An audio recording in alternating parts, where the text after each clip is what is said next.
semua device yang kita miliki itu tuh memang bisa di-track dengan mudah. Terus sekarang matiin aja internetnya. GPS hidup gak? Hidup. Tapi maksudnya, Makanya. itu bukannya karena satelit. Ya kalau memang logikanya kayak gitu, berarti GPS butuh satelit.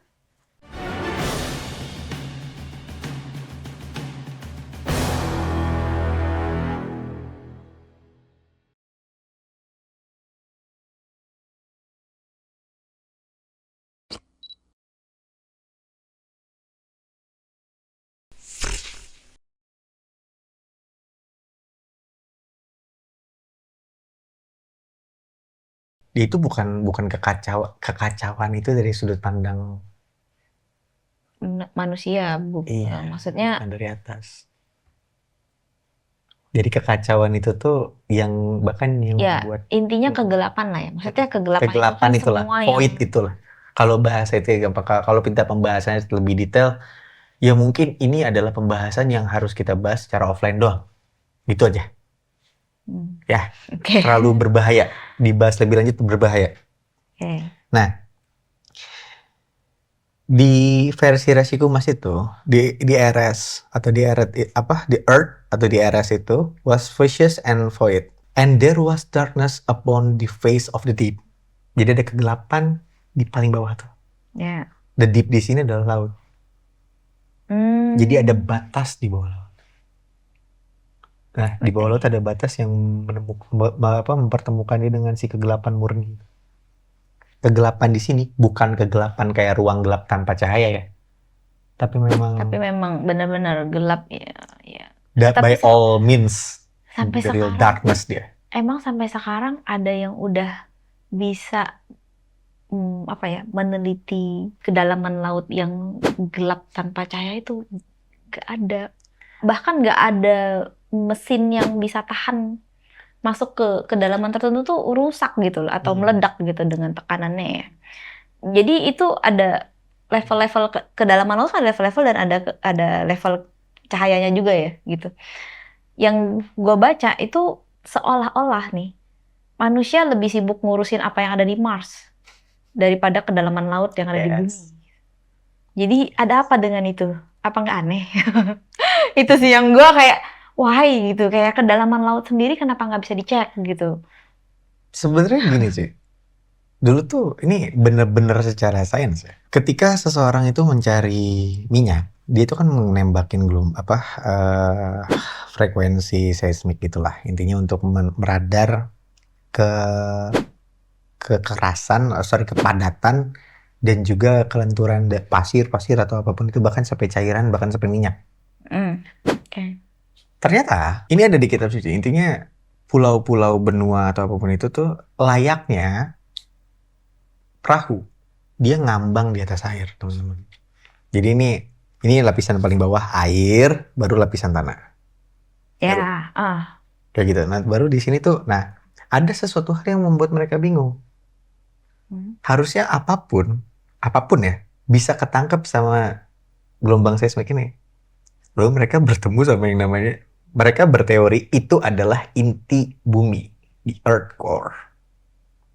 Yang dibilang adanya teori yang melahirkan teori gravitasi, katanya ada gaya tarik gitu. Katanya. Nah, kita masuk ke konsep ini. Kita pahami dulu. Di bawah itu, kalau based on kitab suci, ya ini tapi rahasia, tapi gimana ya? Itu ya di situ batas lah. Ada sesuatu yang nggak bisa kita bongkar di situ. Tapi bukan earth core, itu aja. Makanya kalau Ci, lu pernah ngeliat nggak ada gambar simbol-simbolnya si Freemasonry? Mereka tuh ngebuat kayak simbol bintang Daud, di mana ada bulan, matahari. Terus di sini tuh ada black sun kata-katanya. Ya. Tapi yang nyebelin ya, di atasnya itu tuh harusnya ada simbol lagi. Tapi mereka nggak mau nunjukin itu. Ini yang paling menyebalkan. Jadi simbol mereka tuh mengarahnya ke bawah. Matahari dan bulan untuk yang bawah, tunduk yang bawah. Bukan yang atas. Jadi ada simbol pemahaman yang deep banget di situ. Mereka memilih untuk ke bawah, bukan ke atas. Mereka memilih teori gravitasi. Bukan di situ.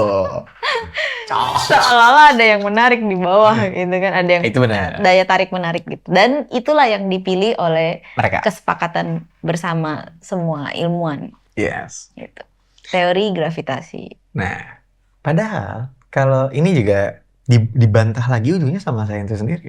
Sains Iya. sendiri menemukan kontradiksi ketika masuk ke wilayah pemahaman kuantum. Di kuantum, gravitasi tidak berlaku. Kok bisa? Ya, Seharusnya Iya, semua massa ketarik. Kok hilang? Nah, jadi ini bertentangan ya antara Bertentangan. quantum field theory sama gravitation theory gitu Itu ya. Itu berlawanan. berlawanan. Istilahnya mereka sampai harus mencari gimana nih biar ketemu jalan tengahnya gitu. Ya ketemu. Jadi gravitation quantum. Nggak ada, Tapi nggak ketemu gitu, nggak bisa ketemu hitungannya, nggak akan Nggak pernah bisa. bisa gitu. Jadi kayak gitu. Pertama kita pahami dulu. Makanya benar kalau kata-kata orang spiritualis, kalau ya kita ini ilusi. Makanya ketika kita ngebahas tentang penciptaan itu, kemarin kita pas bahas sama Chef Citra aja ya. Itu kan juga di situ. Sebenarnya yang paling konkret itu, ketika kita berbicara tentang hal ini, ya bukan seperti pemahaman yang kita pahami dari ajarkan dari sekolah dulu. Iya, sangat berbeda. Iya. Apa sih yang kita rasa nyata itu? Apakah benar nyata? Nah itu tuh pernah jadi question gak? Nah tapi kita nggak usah masuk sana lah. Tapi apakah kalau kita mengetahui ini sejak kecil terus kita jadi lebih bijaksana gitu? Maksud Enggak gua, juga. kayak ya kemungkinan kan memang harus bertahap ya. Tapi tetap ada tapinya tuh. Kayak, Rasanya kayak dibohongin gak sih maksudnya seumur hidup Iya. gitu kan gitu. Sebenarnya itu satu. Dan yang kedua, core tentang arah tujuan makhluk hidup sebenarnya yang pengen Iya, gue bahas nantinya.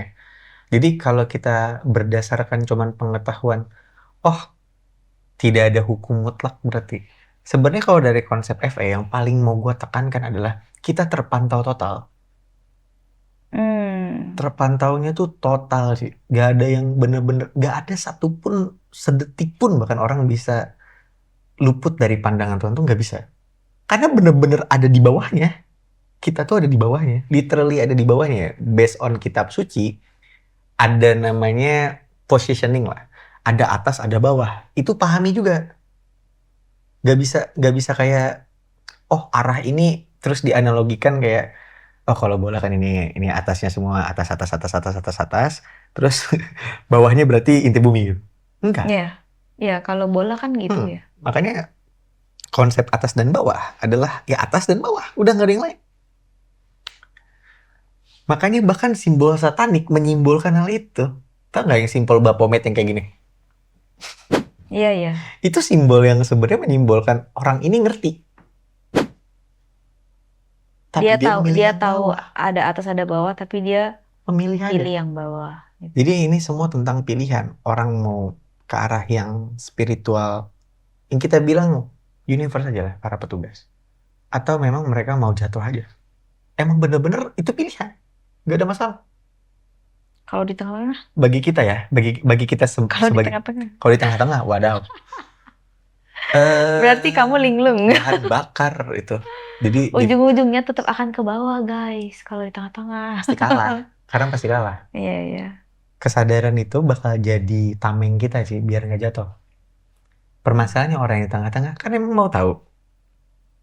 Kan itu yang jadi big question. Oke, kalau mereka pada dasarnya adalah tidak ingin tahu, tidak ingin mempelajari, tidak ingin mendalami, kondisinya adalah mereka tidak menciptakan benteng buat kesadaran mereka sendiri.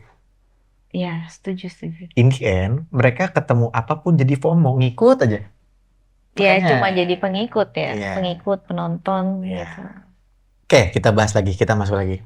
Jadi pada saat itu, ini di Genesis chapter 1, kita bahas dulu yang awal-awalnya. Wind of God. Nah, di situ tuh dia melayang-layang kan ya, hover over the face of the water. Jadi awalnya air dulu, air. Nah, Ruach HaKodes, ini bisa dicek sendiri teman-teman di Genesis chapter 1 pasal 2. Di situ tuh Ruach HaKodes melayang-layang di atas permukaan air. Ini sebelum penciptaan ya, sebelum penciptaan adanya firmamen ataupun earth atau eres tadi. Belum belum tercipta. Nah, ini pun juga sekali lagi ini memiliki korelasi yang sama kitab suci Al-Quran di surah Hud ayat ke-7. Dan dialah yang menciptakan langit dan bumi dalam 6 masa dan arsinya ada di atas air. Arsinya ada di atas air. Oke.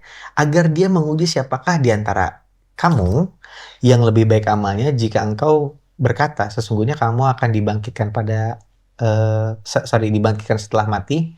Niscaya orang yang menutup diri dari kebenaran itu berkata, ini hanyalah sihir yang nyata. Jadi ketika dibangkitkan, ada kondisi dibangkitkan itu, makanya terjadi kan sama Yesus. Dikira sihir kan? Ya. Dituduhnya penyihir, dituduhnya sesat kan? Padahal nggak gitu. Pembangkitan itu sangat memungkinkan buat Tuhan, itu sangat mudah gitu. Nah, dari sini sebenarnya kita dapat menelaah kesamaan dan konsistensi bahwa secara konsep penciptaan, Tuhan sama-sama memberikan statement air sebagai elemen awal, bahkan sebelum adanya cahaya. Jadi elemen primordial, salah satu elemen primordial itu adalah air. Oke, elemen air. Ya, jadi mau gimana pun air ini memang core banget. Nanti kita bakal banyak banget ngebahas air sih di sini. Pada saat itu dunia ini masih diliputi kegelapan. Jadi bahkan air pun gelap, di luar air pun gelap. Cuman ada Tuhan yang bercahaya. Oke. Gitu loh. Maka kalau dari pemahaman ini dulu, cuman ada air. Sama nggak kitab suci sama? Beda. Gak bisa kan? Gak bisa disamain kan? Jadi kita ngerti dulu. Oke, ternyata mustahil disamakan. Gitu loh. Jadi langsung batasi dulu. Gak bisa sama. Tahan. Jangan kayak, oh ya udah ini kan gini, ini kan gini. Nggak ada. Jangan kasih ruang untuk kita dibohongi, maksud gue gitu loh. Jangan kasih ruang. Jangan denial. Jangan denial. Lalu terciptanya cahaya pertama di sini. Ini bukan benda celestial, bukan matahari. Dan ini banyak banget interpretasikan sebagai Big Bang itu. Karena dia meledak, pasti ada keluar cahaya. Ya meledaknya bagaimana? Ya itu kalau kata orang, ya ledakannya karena Tuhan, ya udah selesai. Selesai deh kalau gitu, gak usah membedah gitu kalau itu. Terus ini tuh bukan benda celestial sih. Jadi benda celestial itu teman-teman matahari, bulan, bintang ataupun kata-kata dari planet terus sebagainya itu disebutnya benda celestial. Benda kosmik yang besar gitu loh. Nah, di Genesis 1:3 ini versi Rashi lagi, Resiku Mas Sarga lagi. And God said, let there be light, and there was light. Di sini persimbolan cahaya itu adalah life force. Life force. Oke. Sejujurnya, life force di sini adalah ruh itu sendiri. Jadi ruh itu cahaya. Ya. Bisa ada di udara. Nah, tapi bingung lah di sini. Kita nggak usah bahas terlalu. Ya kalau bilang cahaya kan energi ya. Yes. Maksudnya ya ruh itu juga energi kan, karena dia bisa hidup. Betul. Nah, ini juga ada sedikit tambahan lah dari hadis gitu ya. Bahwa sebenarnya tuh Allah itu menciptakan makhluknya dalam kegelapan, kemudian memberinya cahaya. Jadi awalnya diciptakan dalam kegelapan, baru diberikan cahaya. Gitu loh. Ini konsep yang kita pahami. Kegelapan lalu diberi cahaya. Jadi awalnya tidak ada apa-apa di situ, cuma ada kegelapan kosong. Nah sekarang itu hukum nggak? Berarti kalau nggak ada apa-apa kosong. Kenapa kalau nggak ada apa-apa putih? Kenapa nggak kayak gitu? Iya. Kalau nggak ada apa-apa kan gelap ya. Iya. Saya kalau nggak ada cahaya gelap. Kenapa? Itu kan harus jadi question yang juga. Berarti itu ada hukum juga di situ. Berarti sebenarnya kegelapan itu apa? Ya sebenarnya kegelapan bagian dari Tuhan. Karena begitu pula cahaya. Semua. Kalau dua elemen ini udah itu sih. Semua berasal dari Tuhan ya. Yes, kalau dua elemen itu udah ada pemiliknya, maka dialah pemilik sesungguhnya gitu. Oke. Nah, Tuhan memisahkan sih. Ini terjadi juga pemisahan antara cahaya dan kegelapan bahkan bagi semua golongannya. Makanya terbagi dua golongan di sini nih. Ini di versi Rashi juga. And God saw the light was good. And that it was not appropriate for light and darkness to serve in combination. And God separated separated between the light and the darkness, making the day the domain of the first and the night domain of the second. Dan Tuhan melihat bahwa terang itu baik, dan bahwa tidaklah pantas cahaya dan kegelapan melayani secara bersamaan atau bersatu. Jadi nggak boleh. Terus gantian. Satu gantian, dua terpisah. Iya. Nggak bisa. Oke. Tuhan tidak melihat itu baik dengan tindakan itu. Makanya dipisahkan kan. Berarti sebelumnya bersatu kan. Mencoba bersatu kan. Iya, iya. Makanya dipisah. Atas cahaya. Nah bawah ini. Oke, ya. Ya. Berarti awalnya memang bersatu gitu ya? Atau memang awalnya Karena awalnya satu-satu semuanya dari Tuhan. Berarti awalnya semua satu. iya, abis itu dipisahkan lah gitu. Jadi ya udah, lu punya tugas masing-masing gitu kalau udah dipisah. Yes. Oke. Makanya ini berlaku juga buat para hamba atau petugas atau umatnya. Setuju. Gak bisa dia bersatu. Mustahil. Tetap istilahnya selalu ada perbedaan ya gitu. Iya. Kayak misalnya teman-teman mau buat mayones gitu ya. Kenapa mayones? Itu kan ada perbedaan yang nggak bisa bercampur kan sebenarnya. Tapi harus ada katalisnya gitu. Harus ada katalisnya. mixernya. Nah katalisnya itu memang yang disebut free will. Oh, maksudnya. Katalis Terus? itulah yang disebut free will. Makanya si manusia itu tuh memang diciptakan hanya jika ketika dia memang update, memang bener-bener grow up si kesadaran untuk mengendalikan free will-nya, memang bisa lebih tinggi dari malaikat. Ini terjadi sama Henok. Oh. Inilah yang terjadi sama Henok. Kita gini, lu ngebandingin sama malaikat ya. Mungkin maksud gua maksudnya mungkin maksud dari pembicaraan ini ya. Gue mau coba nyimpulin dulu dari yang tadi itu ya.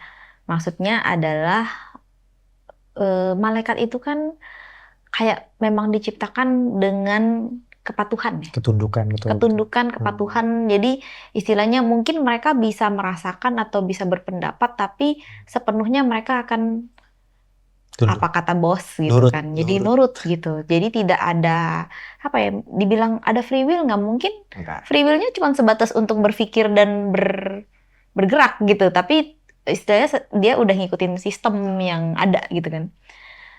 Nah, tapi manusia kenapa bisa sampai Arga bilang kalau dia bisa mematuhi dengan penuh free will yang diberikan oleh Tuhan ini, bisa ke atasnya, derajatnya bisa di atasnya malaikat ya. Itu derajat itu berarti karena kehendak bebas yang diberikan ke manusia itu ada gitu loh, memang ada gitu loh. Jadi sebebas itu manusia memilih yang mana, tuh mau milih untuk patuh atau ya lu ikutin apa yang lu mau aja gitu. Itu maksudnya kalau dia udah mencapai itu kan berarti ya pasti melebihi malaikat itu sendiri, karena malaikat itu cuma sistem gitu loh. Sedangkan manusia itu tuh kayak, bahkan manusia itu bisa membuat sistem juga terhadap dirinya sendiri, apakah gua mau patuh atau enggak gitu. Ya benar sih, gue setuju banget. Itu memang kondisinya ya ujung-ujungnya pilihan sih, karena memang nggak bisa keluar. Memang ada yang memilih untuk di ketuhanan aja, ada yang memang memilih untuk menduniawikan dirinya sehingga terjatuh sampai ke yang lebih dalam lagi dibanding duniawi doang gitu. Sebagai tambahan juga, kalau misalnya di Quran itu kan semua makhluk tercipta dari air gitu. Ini seperti surat An-Nur ayat 45. Jadi Tuhan itu menciptakan semua makhluk itu dari air, termasuk binatang. Ada yang berjalan di 2 kaki, ada yang berjalan perutnya, ada yang berjalan 4 kaki gitu. Itu tuh sebenarnya persimbolan bahwa semua makhluk itu memang tercipta dari air sebenarnya, core-nya gitu. Ya. Kita nggak bisa memungkiri. Yang belum gue temukan adalah bagaimana air menciptakan api, atau dia ada elemen sekian. Gue belum tahu, belum ngerti gue, belum gue bedah. Tapi kalau cahaya gue udah ketemu. Oke. Tapi cahaya ini memang beda sedikit. Or dan Tor itu beda sedikit. Jadi api dan cahaya itu beda banget, beda sedikit banget gitu maksudnya. Jadi kalau secara elemental bisa dibahasnya, tapi masuknya sekali lagi ini pembahasan kosmologi. Jadi nggak bisa langsung diserap secara spiritual, nggak bisa. Dan nggak bisa langsung diimanin juga. Teman-teman pelajarin dulu masing-masing. Air sebagai bahan baku ini tuh juga ada 2 persimbolan sih.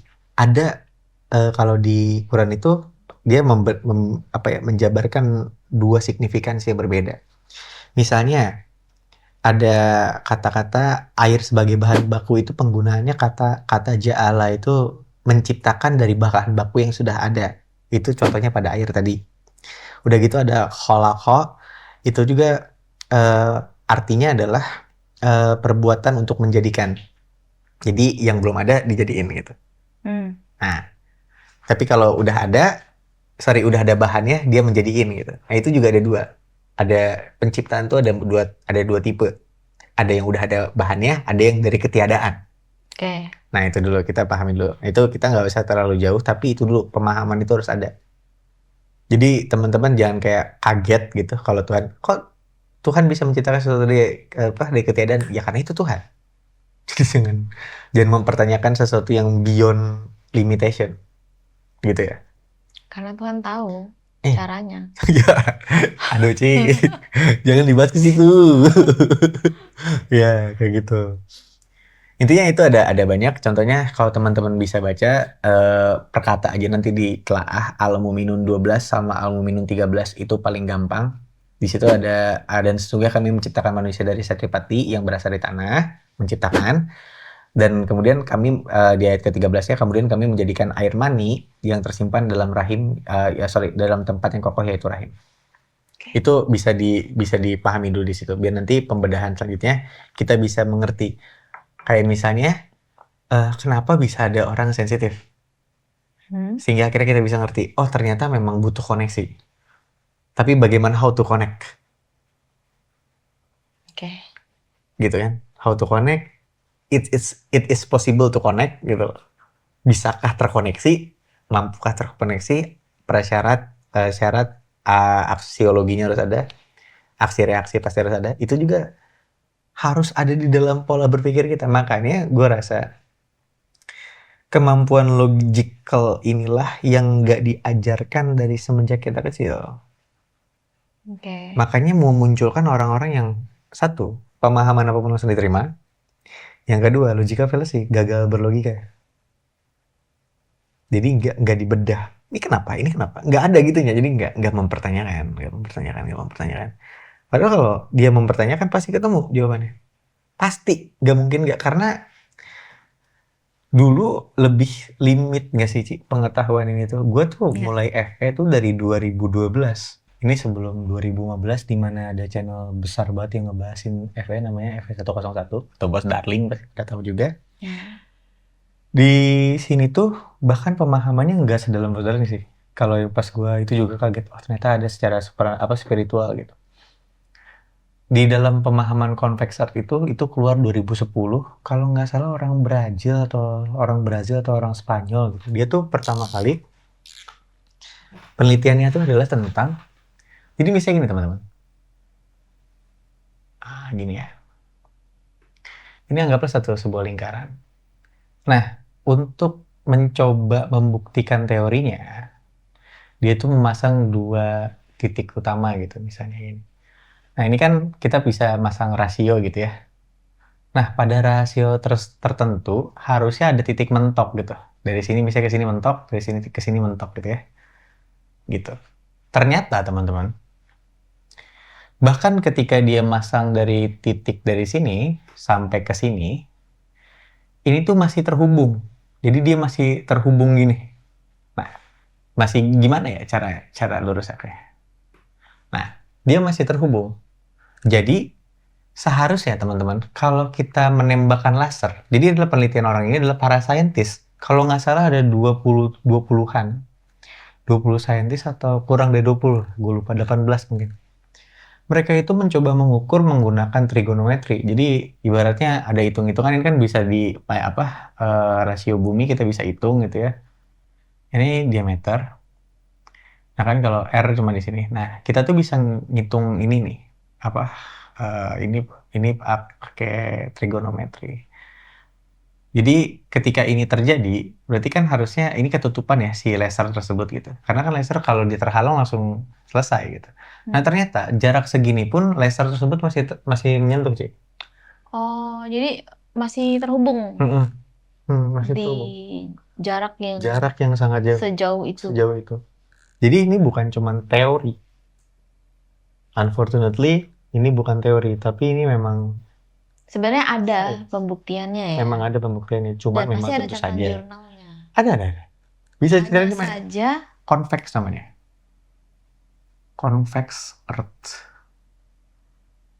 Ini pertama kali gue pelajarin dan memang bahasanya susah. Coba cari teman-teman dari, ntar gue kasih linknya lah di bawah ya.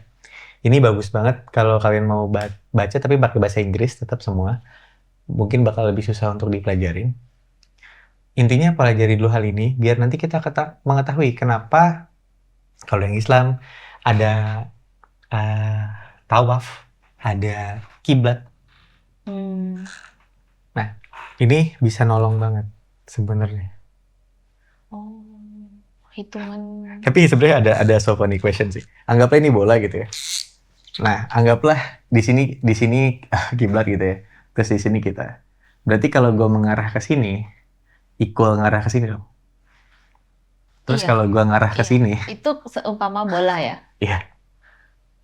Ngerti nggak? Oke. Logically, cuman satu teori yang bergerak di sini. Cuman satu. Gitu. Nggak bisa yang lain. Jadi itu masuk ke logical fallacy gitu ya. Buat gue sih, iya teori yang satunya lagi. Makanya kalau arah ya cuma satu gitu. Makanya ini kita perlu tahu dulu. Tapi ini pun nggak sepenuhnya salah ketika kita menghitung keseluruhan kosmik dengan firmamennya. Oh. Tapi ini nggak kita bahas di sini kayaknya ya. Ini biar nanti karena ada satu konten sama Bang Adam, udah ada penelitian teman-teman, udah cukup dalam, bahkan sampai ke wilayah. Gue kasih aja itunya lah ya, alam barzah. Dah itu aja. Itu clue. Nah, tapi sisanya nggak usah kita bahas. Ya. Itu terlalu Nanti bahaya. lah ya, itu. Itu terlalu bahaya itu. Nah, juga sebenarnya ada wilayah spiritual yang bisa kita ambil.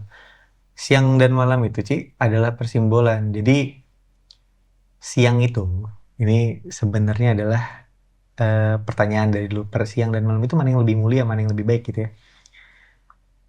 Okay. Jadi ternyata siang itu adalah tempat di mana aib terbuka dan malam itu adalah tempat di mana aib ditutupi.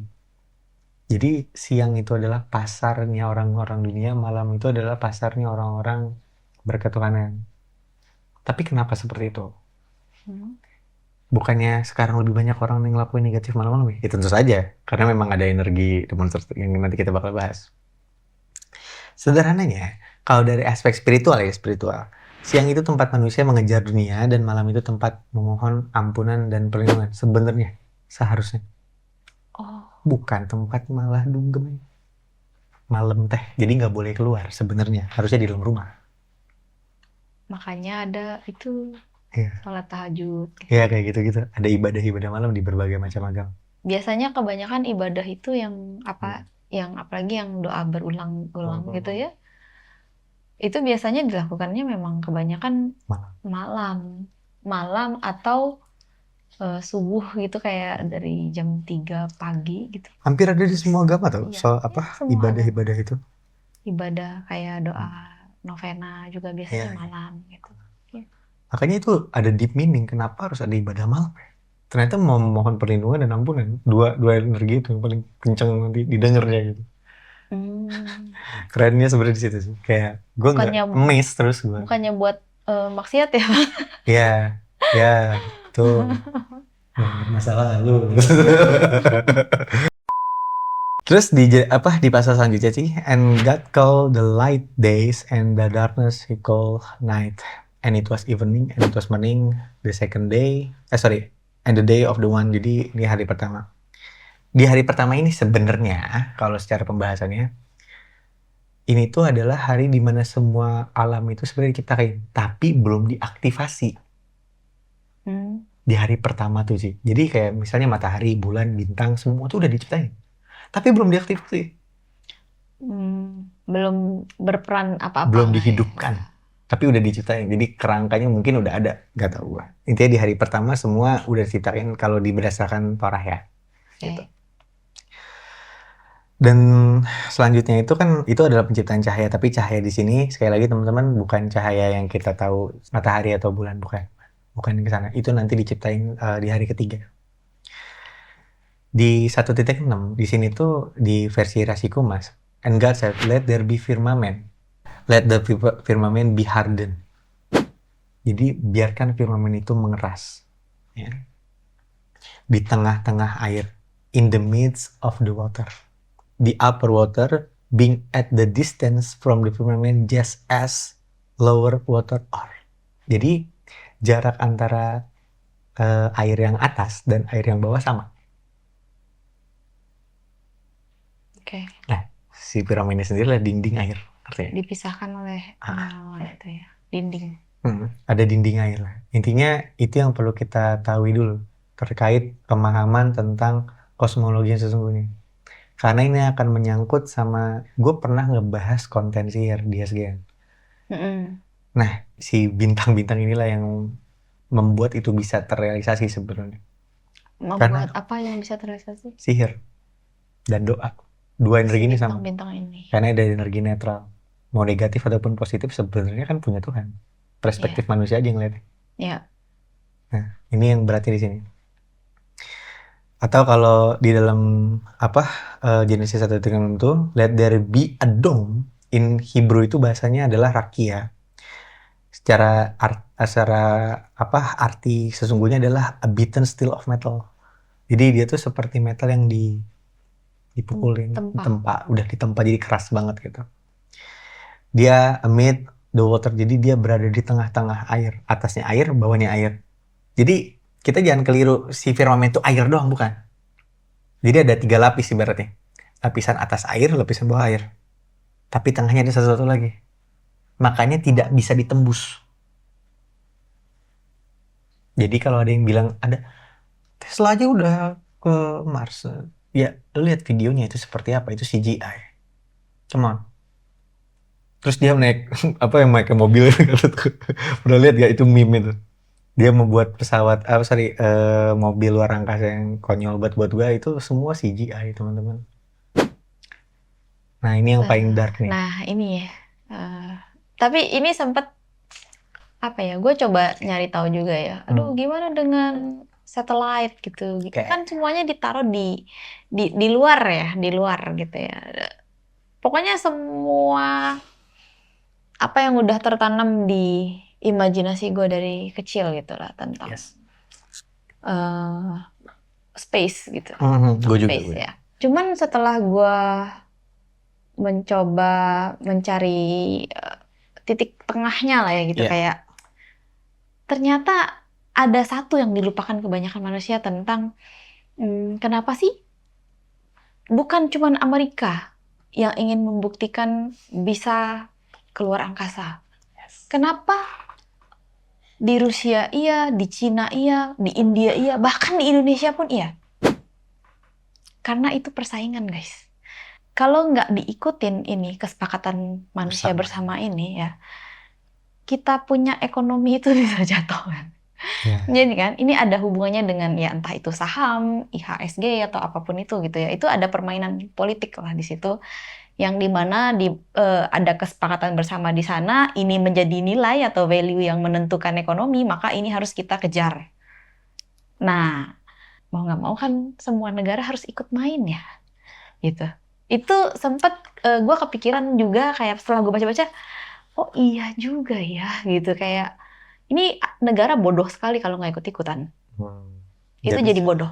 Gak bisa. Beneran, gak bisa ngikutin. Lu jadi ini aja, suku di pedalaman aja kalau gitu. Gak bisa. Gak bisa. Kita mau gak mau harus ngikutin permainannya mereka. Demi berkembang. Iya. Demi bertahan hidup lah jatuhnya gitu ya. Mungkin ada yang perlu tambahin nggak dari itu tentang space tadi itu? Maksudnya kenapa? Maksudnya orang bilang CGI gitu. Karena waktu gua nyari tahu di Om Google gitu ya.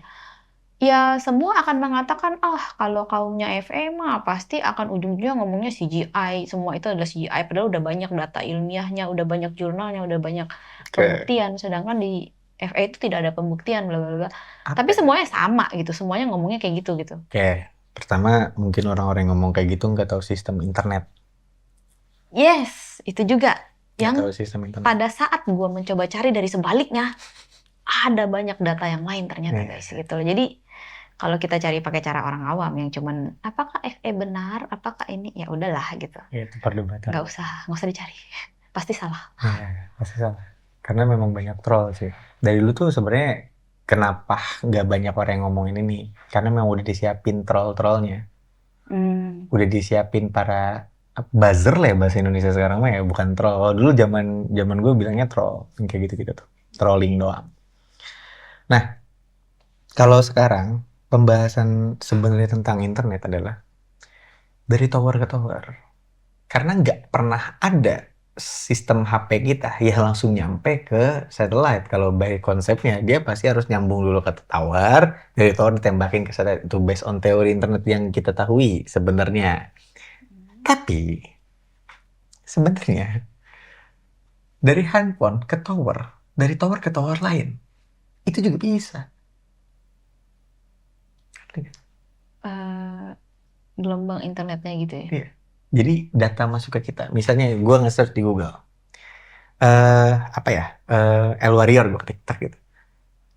Data dari sini masuknya kan ke kita kan pakai wifi. Nah dari wifi itu ditembakin kemana? Ke tower. Ke tower. Pasti. Dari tower kemana? Ke tower lagi. Dari tower kemana? Ke tower lagi. Tower. Nggak ada yang istilahnya masuk ke satelit. Sorry to say. Tapi memang informasi kecepatan cahaya. Jadi lo enter, upload, download, masuk langsung. Jadi sistemnya kita ngeklik enter gitu. Cari data kan. Dia mengupload data. Apa yang kita cari, receive-nya langsung hampir sepersekian detik. Gitu. Jadi itulah sistem kecepatan cahaya yang gue pernah buat sistemnya pakai yang ini. Yang kemarin laser yang tentang Data cahaya. itu bisa ditransfer dengan secepat itu, direct, nggak ada delay. Karena kecepatan cahaya. Makanya hampir semua negara pasti punya kabel internet bawah laut. Untuk apa? Katanya ada internet. Katanya ada satelit. Lu tau nggak? Di berbagai daerah, bahkan di tempat gue tinggal di Bandung, bahkan di di Papua. Ini teman gue kesana. Setiap mati lampu, internet mati. Kenapa? Karena towernya mati. Ironi.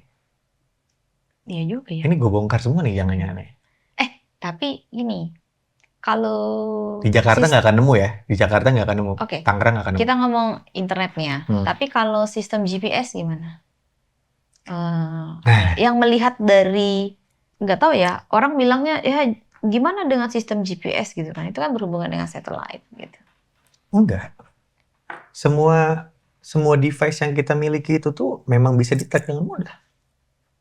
Lu sekarang matiin aja internetnya. GPS hidup gak? Hidup. Tapi maksudnya itu bukannya karena satelit. Ya kalau memang logikanya kayak gitu berarti GPS butuh satelit. Ngerti nggak maksudnya? Maksudnya selama ini orang mengatakan satelit itu lebih ke untuk GPS. pemetaan. Oke. Kita reverse logika. Berarti kalau kayak gitu GPS require internet. Nah kalau internet yang gue matiin GPS masih hidup gak? Hidup. Terus masih butuh internet gak? GPS itu sistem, Ji. Pemetaan berdasarkan gelombang. Mirip Bluetooth. Itu GPS. Jadi tapi ini terlalu dark sih. Apakah pemetaan GPS nggak butuh satelit? Enggak. Ya sekarang gini, menurut teman-teman, Google Map kenapa membutuhkan orang untuk jalan ke pelosok-pelosok? Tahu nggak? Yang dia bawa ransel, di sini ada kamera. Terus dia pakai mobil. Kenapa? Iya. Karena butuh pemetaan secara langsung. Oh, bukan karena cuma butuh fotonya aja. Enggak. Itu bisa dipetain. Dia 3 dimensi langsung kelihatan. Terus ditambah drone. Selesai. Simple. Anak IT pasti ngerti ini. Tapi anak IT paling banyak manipulasi tentang hal ini. Anak IT nggak suka sama anak FE. Yes. Kenapa sih? Apaan gue tahu satelit? Ya baiklah, semangat ya. Gue anak IT tapi gue ngeliat gitu. Ada. Ya, Tapi ini kita ngomong satellite yang ditaruh di space ya, di luar ya, ya, angkasa. ya. Ada lagi yang namanya satellite tapi lebih untuk pemancar, kayak parabola. Itu juga sebenarnya namanya Namanya satellite loh. satellite. Parabola itu sama. Itu satellite namanya. Jadi kita nggak ngomong satellite yang Hmm. alat-alat satellite yang dipakai untuk memancarkan gelombang frekuensi, is different. Kita ngomong mesin satellite yang ada di space yang dilihat di video-video NASA lah ya, gitu. Iya. Atau negara-negara lainnya yang baru meluncurkan apa satellite Iya. baru dan lain-lain gitu. Coba teman-teman cari tahu tentang Allen's Belt. Ketika sesuatu benda mekanik, teknologi apapun melewati di atmosfer itu, dia akan langsung hancur. Cari dulu. Allen's Belt. Makanya gue mengerti ini impossible. Mereka pun sendiri kebanyakan akhirnya kedibang sama pemahaman mereka sendiri. Tapi by the way gue gak mau ke arah perdebatan dulu. Iya. Kita masuk lagi. Nggak bisa, pasti kayak gini. Iya sih. Karena emang iya sih. Iya. Emang ini pembahasannya seru-seru sedap-sedap bahaya gitu ya. Oke. Lanjut dulu. And God make the firmament fixed in the place. Dia diam. The firmament itu tetap diam dia. And he divide between the waters below the firmament and the waters above the firmament. And it was so. Selesai. Firmament seperti itu. Ini based on kitab suci. Jadi ini di chapter 1 pasal 7. Bisa dicek di kitab Genesis ya. Nah, di selanjutnya di titik 8 di pasal ke-8, and God called the firmament Samayim, it carries water. Ini membawa air, di upper water. Jadi maksudnya tuh apa yang dia bawa tuh adalah yang di atas, gitu ya. And Samayim itu, jadi gini, Samayim itu punya bisa dibedah. Jadi ada tiga definisi. Ada Samayim, ntar gue jabarin di sini. Samayim, it carries water. Ada Samayim, water is there. Ya, yang ketiga adalah Esumayim. Ini adalah fire and the water. Ini yang pernah gue bahas di konten sebelumnya, di mana the firmament being a combination of two. Dia adalah kombinasi dari dua, yaitu air dan api.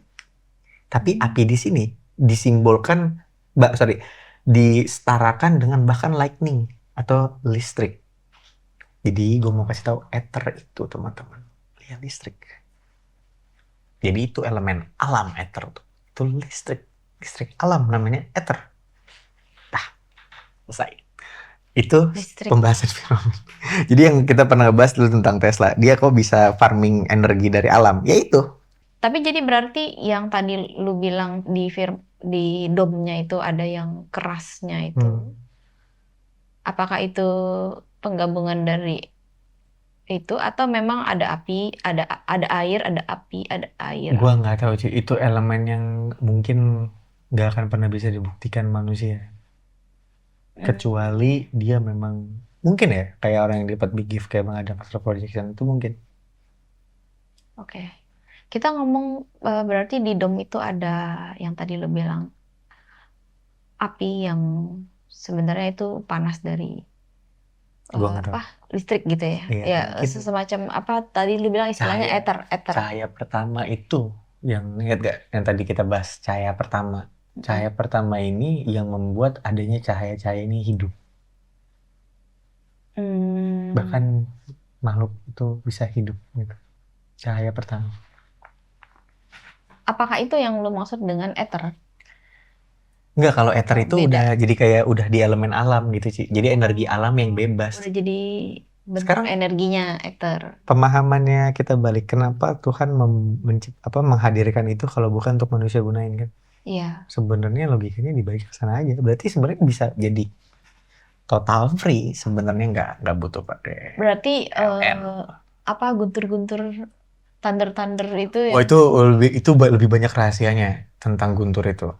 Itu pertanda langit itu. Tapi maksudnya kan bisa kita manfaatkan kan? Oh banget sih, listrik yang banget. menyambar tower-tower itu gitu. Bisa ditangkap kan untuk jadi sumber energi. Karena gue banyak banget footage, tapi ini gue belum bisa validasi. Tapi seakan-akan memang petir itu nggak datang dari awan, seakan-akan dia Oh datang iya. dari atasnya awan. Jadi ini awan nih, nah ini fenomena darah dia nembus. Gue masih nggak ngerti intinya, gue belum bisa validasi, tapi gue paham secara konsep. Cuman hal ini possible, tapi gue nggak tahu arahnya kenapa dan bagaimana. Itu aja. Lanjut tuh. Oke, kita lanjut dulu ya, biar nggak terlalu panjang. Dan baru di pasal 9, Tuhan menciptakan daratan. Makanya semua makhluk tercipta dari air ada konsekuens. Di semua kitab suci ngomong itu. Bahkan kalau terus Konsekuensi tuh maksudnya ada. konsekuensinya bisa gini, kalau semua makhluk tercipta dari air, kata Tuhan ada meskipun di tanah, kontradiksi dong. Jadi secara kosmologi, pemahaman yang sebenarnya adalah seharusnya seperti ini. Nah, nanti baru kita ngomongin rasi. Nah, rasi itu seperti apa? Rasi itu nempel di atas sih.